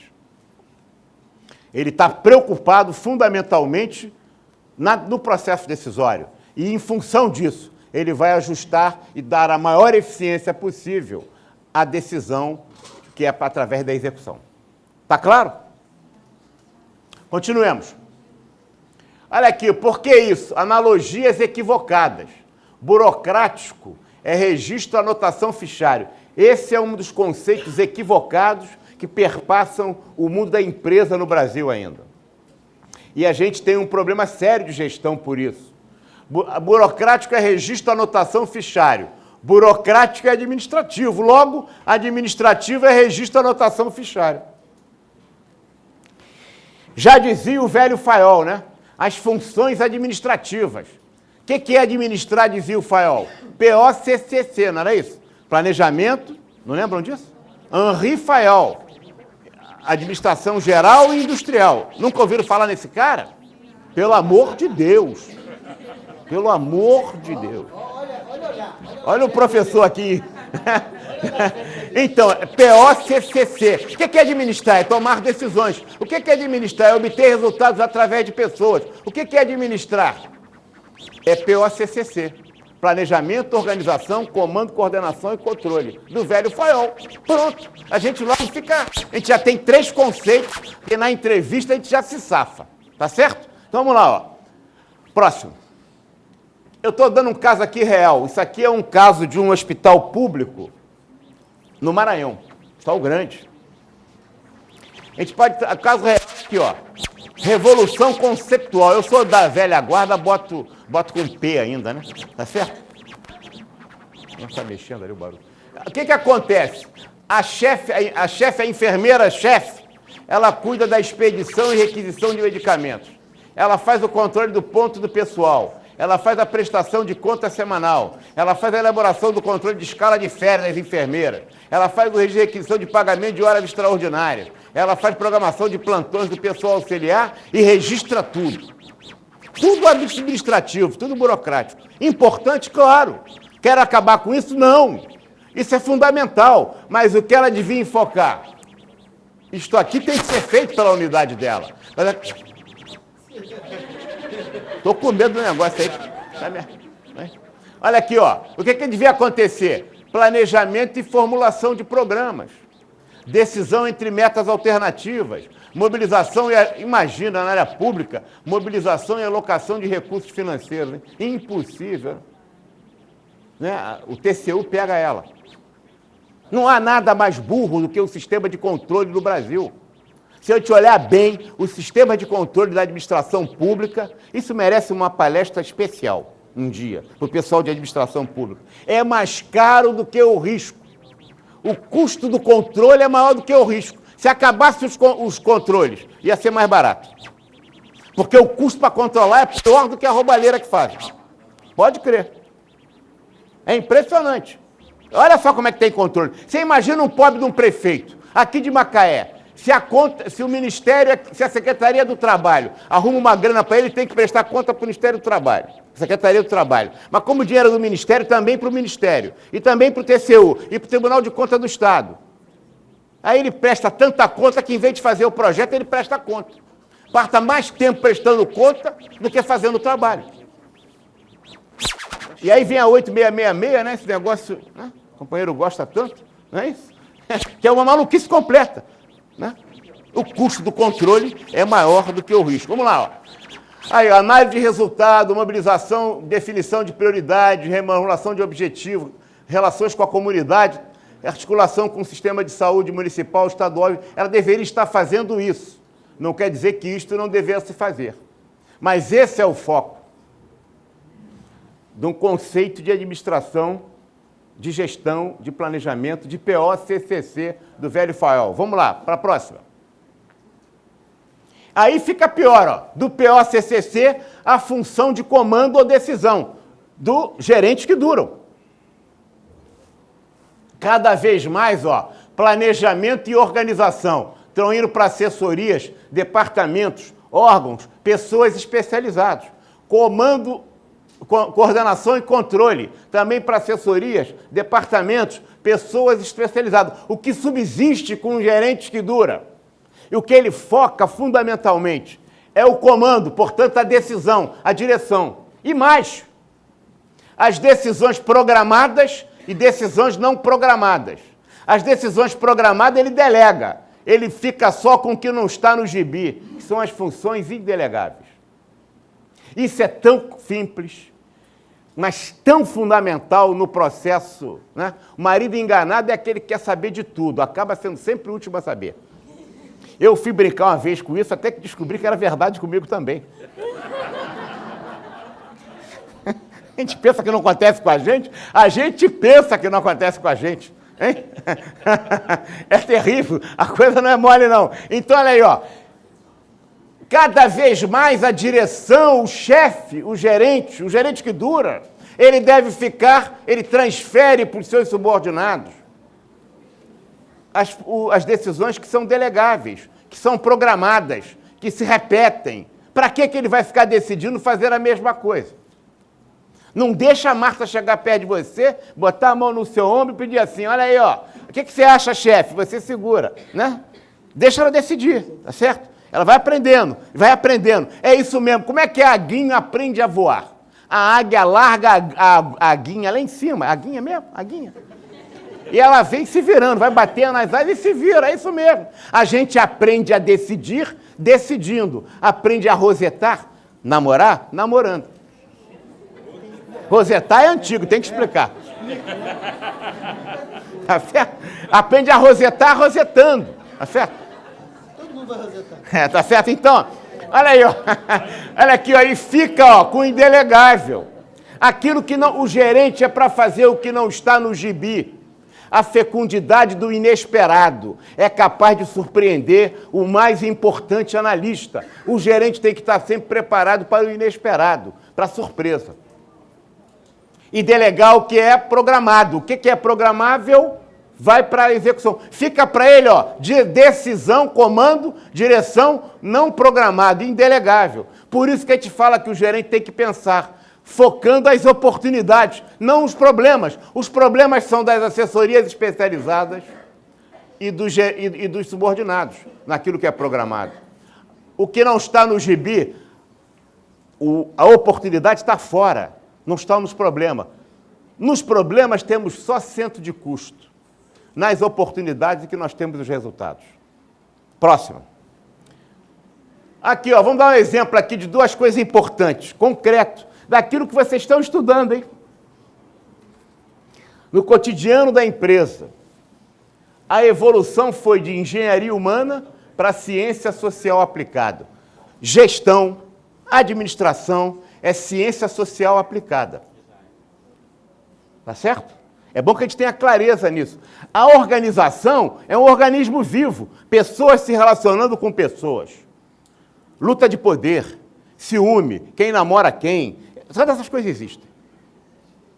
Tá certo? Inveja, conflito, ambição, frustrações, decepções, expectativas não atendidas. Nós temos tudo isso.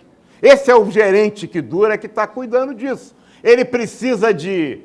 O gerente que não acha que a administração é ciência social aplicada, ele esgota o seu foco. Eu não estou dizendo que isso não seja importante. E o curso de administração, às vezes, se equivoca em centrar só o aluno, o estudante, está muito focado para isso aqui, ó. É verdade, é importante saber isso. Mas não basta saber isso. Engenharia, combinação, disposição, engenharia, enfim, de processos, técnicas, tempos e movimento de pessoas. Nós estamos querendo divisão do trabalho, redistribuição de competências, fusão e desmembramento de órgão, racionalização de tempos e movimentos, simplificação de rotina, combinação de métodos. Agora é gestão de processos, que é isso tudo aqui, mas isso aqui... Veja bem, eu estou dizendo que isso não é importante? É fundamental. Aprender isso é muito importante. O gestor vai ter que aprender isso. O administrador, claro, tem que aprender isso. Mas o que é fundamental para ele, e que às vezes ele não percebe, é que a organização é um ambiente vivo, tem história, tá certo? Tem trajetória, tem os grupos dominantes, tem os conflitos pessoais e intergrupais. Fatores psicossociais é fundamental. A integração do indivíduo ao trabalho, como integrá-lo melhor ao trabalho, fazendo aquilo que ele deve fazer, para lhe dar mais sentido, progresso, sensação de reconhecimento. Liderança adequada, qual é o estilo melhor, mais adequado? A coesão do grupo. Quais são os problemas típicos, críticos, portanto, de ciência social aplicada? As relações pessoais na organização. Como é que estão se dando isso? Conflito de valores. Um está com um valor, com a mentalidade lá do século XXI, o outro está no século XX, XVIII. Aliás, as organizações trabalham com tecnologia do século XXI. G4, né? G5, aqueles telefones Galaxy que não funcionam, que só funcionam na mão do Cássio, né? Aquele, né? Essa droga, né? Só Cássio. Desgraçado de telefone que me enganou. Hein? É verdade. Então, vejam, essas tecnologias de ponta levam as organizações para a velocidade orbital, que nem um foguete. E a gente pensa que as organizações, porque usam tecnologia de ponta, estão na velocidade orbital. E não estão. A mentalidade das organizações, em geral, é de carro de boi.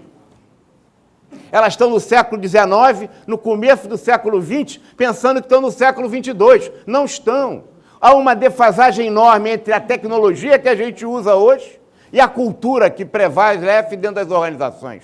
Estamos na idade média de recursos humanos, achando que estamos no apogeu do uso dos recursos humanos na empresa. Por isso, tantos suicídios, tanto burnout, tanto devastação das pessoas que não se matam, mas que estão mortas psicologicamente dentro do trabalho e no mundo das empresas e no universo da sociedade. Aí, ó, conflito, competência interpessoal, capacidade de se relacionar com os outros, feedback espontâneo e não censurado, clima psicossociológico, organizacional, quais são os estilos de liderança das chefias, autorrealização no trabalho, criatividade e inovação. Esses são os problemas críticos. É evidente que para atender isso, nós vamos precisar disso aqui tudo. Mas não basta saber só isso, se não for para atender a isto.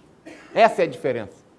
Nós estamos focados em ciências sociais. A empresa não é que a administração seja ciência social, não.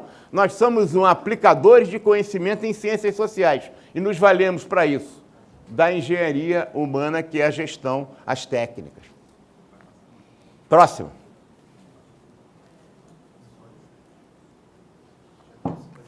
E aí fala-se muito em estratégia. Nós precisamos, não basta ter o melhor técnica, o melhor produto. Vocês vão aprender aqui com o professor Adegas a melhor técnica. Chegou na empresa, o cara nem te olha isso, bota na gaveta. Nem na estante, muitas vezes. A gente tem o melhor desejo de trazer o melhor para a empresa, a gente pensa que as organizações são lógicas, como os computadores. As organizações não são lógicas, as organizações são psicológicas. Elas reagem diferentemente da lógica dos computadores. A gente quer uma racionalidade na organização que ela não tem. E a gente pega aquilo que é o melhor, que a gente aprendeu na faculdade, vai levar para a empresa e dá com os burros na água. É preciso, olha, a orientação estratégica. Quais são os condicionamentos das reações do que serão afetados pelas decisões e ações que eu estou propondo? Quais são as reações que eles vão ter? E aí eu vou ter que me antecipar às reações com o objetivo de contorná-la ou ajustar as decisões e ações a essas reações. Como é que as pessoas vão reagir? Eu tenho que agir antes da reação delas. Eu tenho que criar cenários para verificar como é que as pessoas vão reagir ao trazer essa técnica, ao trazer esse nosso novo método, um novo processo, porque isso incomoda, isso gera insegurança, isso gera medo, isso gera adversidade, isso gera relutância em aplicar. E se a gente não contornar essa dificuldade, o nosso projeto vai ser um belo projeto na gaveta. A gente só vai conseguir fazer esse projeto se a gente, além de ter o bom projeto, a gente preparar qual é a psicologia que está por trás disso. Ser estratégico também, para contornar isso, não é para manipular as pessoas, é para se antecipar aquelas reações, batendo as dificuldades que vou ter em função das reações que eu vou ter em função do que eu estou trazendo, que é novo. Sempre nós reagimos ao novo. É natural. E aí, como é que eu vou vencer com esse novo que eu sei que é melhor? Senão eu vou quebrar a cara. Eu vou achar que a empresa é um computador, ela não é. Ela reage psicologicamente. Próximo. Aí, ó, quais são as implicações, portanto? Papel focal é a tomada de decisão para as funções essenciais do executivo, né? A desvinculação entre competência técnica e competência administrativa. Isso aqui é velho, do velho Fayol lá. Quem lê o livro do Fayol sabe disso, ó. Ele diz lá, ó, à medida que se sobe na escala hierárquica, aumenta a necessidade da competência administrativa. À medida que se desce na escala hierárquica, aumenta a necessidade da competência técnica. No nível superior, a responsabilidade maior do gestor é conceitual. Quanto mais ele desce, mais é técnico. O administrativo é conceitual. Tem reações, tem conflito, tem interesses, tem articulações nesse sentido. Então, vamos atender o velho Fael, que falou isso só há 100 anos atrás. Coisa novidade, novidade. Né? Até hoje. Tem muita gente que cita isso, fala essas coisas, sem citar o autor original. Superação da polêmica generalista versus especialista. Nós, professores, estamos sempre brigando. Vamos fazer um curso de administração focado no generalista ou no especialista. Ficamos brigando isso. A organização também, o gestor também. Ah, já sei. Especialista é o que sabe cada vez mais e mais, de menos e menos, ao ponto de um dia ele saber tudo sobre nada. Né? Ah, não. O generalista que deve ser importante é aquele que sabe cada vez menos e menos, de mais e mais, a um dia que ele sabe nada sobre tudo. Não é nenhuma coisa nem outra. O generalista é o especialista que transcende os limites de sua especialização e é capaz de integrar a sua área de especialização às demais áreas da organização. O administrador é um generalista. Vou repetir. É um generalista no sentido que ele tem que ter a competência de ligar o Lé com o Lé, o CRE com o CRE. De ter, igual uma tesoura, que é uma alavanca interfixa. O ponto de apoio está no meio. Ele tem que ligar essas coisas, correlacioná-las, conectá-las. Tá certo? Professor, depois eu lhe dou essas transparências todas com muito prazer, como darei para os alunos. Irmão, tá gostando? Tá bom? Vou falar. Então, tá certo? É verdade, é isso mesmo. Hein? Olha aqui, ó. Generalista é o especialista que transcende os limites de sua especialização e que é capaz de ligar aquilo que ele faz com o universo. Eu sou um profissional de recursos humanos. Não posso ficar só em recursos humanos. Senão eu viro um arquipélago de ilhas que não se intercomunicam. A organização é um arquipélago que eu devo botar pontes. Recursos humanos se relacionando com marketing, com financeiro, tá certo? Com produção. Eu tenho que conectar recursos humanos às demais atividades da organização. Não que eu vá ser um especialista em marketing, em financeiro ou em produção, mas como o recurso humano contribui para marketing, para recurso humano, para financeiro e para a produção. Está claro? Nesse sentido é que ele é um generalista, porque ele é um especialista de recursos humanos que correlaciona a sua área de recursos humanos às demais áreas da empresa e, subsequentemente, às demais, em relação a recursos humanos. Tá?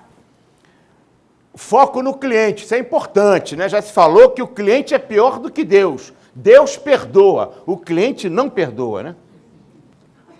Claro que o foco no cliente, a gente precisa do cliente por muitas coisas. Até porque se não tiver o cliente, o acionista não ganha mais, né? Que é claro que a responsabilidade maior da empresa não é o cliente, é o acionista. Vamos querer agradar só a cliente, desagradar o acionista, para ver se é bom para tosse. Se vão segurar, né? Não, responsabilidade pela pessoa humana na organização. Que é o cliente interno, claro, muito bem colocado. Né? Que é o cliente interno, muito bem. É isso mesmo. É o recurso que manipula, não pode falar recurso, agora é colaborador. Né? Não se pode falar funcionário, sim colaborador. É uma cascata que, né, que eles ficam dizendo, até parece que a gente está num mundo de apogeu de recursos humanos.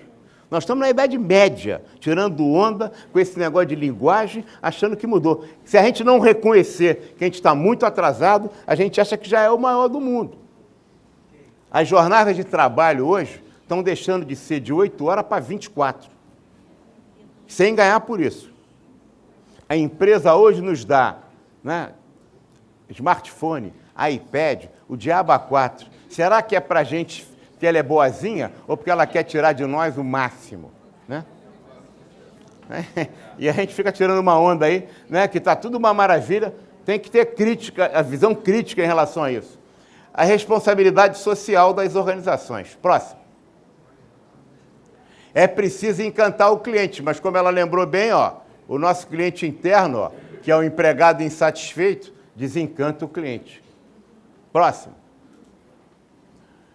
O ser humano, que é o recurso não contabilizável nos balanços das organizações. ainda os contadores não conseguiram desenvolver, por mais que os balanços sociais comecem a caminhar nesse sentido, nós não conseguimos ainda pegar esses valores intangíveis na organização. Confiança, empenho, compromisso, portanto, que são naturais e próprios das pessoas. O balanço das organizações, o ser humano. É o recurso não contabilizável. Tem um autor que nós estamos publicando agora, colocando os livros dele também no site do Conselho, chama-se Hans Likert, Organizações Humanas. São livro clássico também, década de 70, conhece? Que é muito importante, que ele trata do perfil Likert de desempenho, onde ele trata as variáveis contabilizáveis e as variáveis não contabilizáveis nas organizações. Veja que ele colocava isso na década de 70. Até hoje as organizações não conseguiram resolver esse dilema. Próximo. E aí eu vou falar uma coisa que é a minha concessão aqui, que é uma reflexão a vocês. Se fala muito na questão do conteúdo do feedback, complexos éticos do relacionamento pessoal. Se fala muito na importância e na técnica de dar feedback. Eu não estou dizendo que não seja importante essas técnicas. São. O conteúdo, verdade ou não, também é muito importante. Mas eu quero chamar a atenção aqui hoje para vocês da importância da motivação. Porque, às vezes, por melhor que seja a maneira como eu uso a técnica do feedback, no melhor processo aprendido na faculdade, num treinamento especial dentro da empresa, se o funcionário, se o interlocutor percebe que a motivação não é genuína, não adianta aquela maneira correta de me dar, ele vai perceber pela motivação. O que eu quero destacar é a importância da motivação no processo de construção de equipes saudáveis. E equipes saudáveis, equipe pode ser equipe de dois, chefe subordinado, pai e filho, marido e mulher. Equipe de dois, não estou falando de chefe só. Né? Então tá aí, ó. O relacionamento melhor, eu falo a verdade por amor. Amor não no sentido piegas. Ela já sabe que eu estou terminando, já está trazendo o material. Você nunca assistiu essa palestra, como é que você está sabendo? Ela está querendo que eu termine.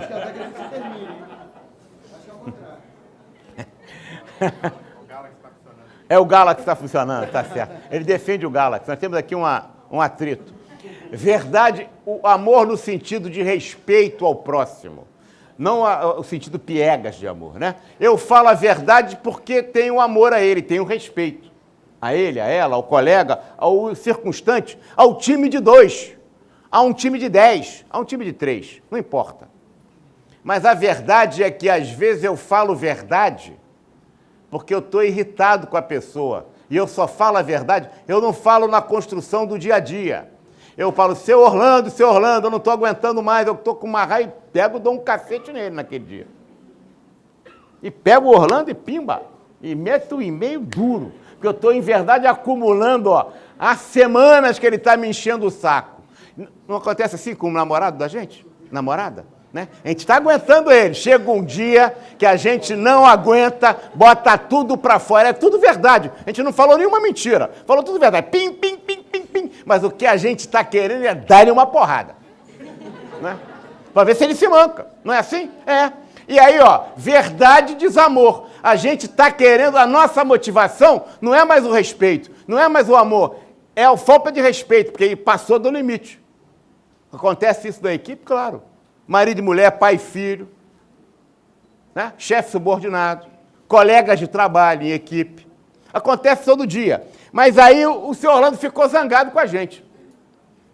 Não quero mais trabalhar nesse projeto. E a gente fica assim, aí a gente começa a pensar, aí eu vou chegar para ele, ó, porque eu gosto dele, porque eu respeito, porque tenho apreço, porque tenho uma amizade de 40 anos com ele.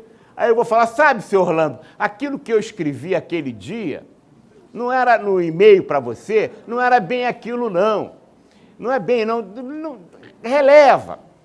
Aí começa a dourar a pílula, né? Pintar a história da maneira diferente. Já fizeram isso com alguém? Claro. Claro. A gente começa a dizer, não fica zangado, o cara está trombudo, está com o cara zangado. cara fechou a cara pra gente. A gente ficou sentido com aquilo. Pô, talvez eu não devesse falar daquele jeito. Se eu pudesse se atenuar. Aí, sabe, não leva mal, aí começa a melhorar o clima, não é isso? Por melhor que... Aí começa a mentira, amor. E aí, até que um dia ele enche o saco de novo, verdade, desamor. Eu vou lá e pim, pim, pim, pim. E as relações nas organizações, as relações em família, as relações entre pessoas, normalmente são verdade, desamor, mentira, amor. E fica, ó, é o circuito neurótico das relações humanas. Eu falo tudo porque eu quero dar-lhe uma porrada e eu minto tudo porque eu gosto dele. E fico o tempo todo rolando disso. E essa é a grande maioria dos relacionamentos humanos dentro das empresas, dentro das organizações, dentro da família até. Até que chega um dia. Aí é guerra total. Aí ele encheu realmente o saco. Ah, seu Orlando, sabe de uma coisa? Não é só aquilo que eu falei, não. É muito mais. Aí eu boto tudo que é verdade e ainda boto mais coisa que eu estou botando com emoção. Porque eu quero dar-lhe uma porrada. E é mentira, desamor. É Vietnã, guerra total, guerra do Afeganistão, do Iraque. Vale tudo. Vale tudo. E aí, ó, mentira, desamor. Falo até mentira, tem verdade também, mas aumenta um pouquinho, porque esse cara vai aprender agora como é que, quantos paus se faz uma canoa. Aí, pá, pá, pá, pá, e acabou tudo. São assim as separações, os grandes desenlaces, os grandes desquites, amizades de 40 anos. Acabam assim. Você não atendeu o meu telefone, mano? Mas o telefone estava na mesa, eu não vi. Mas você não atendeu. Eu não quero mais saber. Aí que você vê que 40 anos não existem para nada. Não é pelo um telefonema. Aquilo é uma mera justificativa de todo um processo que já está absolutamente contaminado. Então é preciso que a gente verifique a motivação do feedback. Tá certo? É amor no sentido de respeito ou é desamor? A técnica do feedback se enfatiza muito isso. É importante, eu não estou dizendo que não tem toda uma metodologia, toda uma tecnologia importante que a gente precisa incorporar para dar feedback às pessoas no trabalho em equipe. Mas a gente abandona aquilo que é crucial, que contamina profundamente a técnica mais bem elaborada e desenvolvida, que é a motivação. Qual é a motivação? É respeito ou é desrespeito? Eu quero dar uma caquerada no sujeito ou eu quero recuperar? Ou eu estou mentindo só para fazê-lo retornar ao convívio de um processo que não ficou resolvido, mas que ficou insanável. Imagina agora, seu Orlando, vamos voltar, aquilo não foi nada disso, vai acontecer, mas adianta outra porradaria, não adianta. E sempre será assim o processo. Mentira, amor, verdade, desamor. Mentira, amor, verdade, desamor, até que um dia mentira, desamor. Tá certo? Próximo.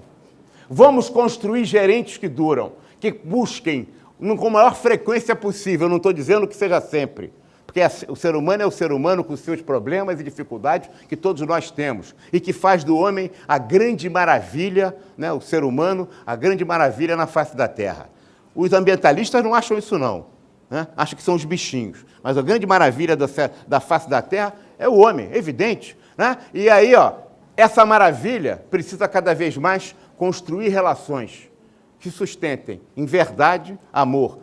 Falo a verdade por respeito ao próximo, porque gosto dele, porque quero construir uma relação ígida, saudável. Né? Ígida aí, saudável. Parábola da atitude para encerrar, Marta, e você poder fazer a distribuição dos livros.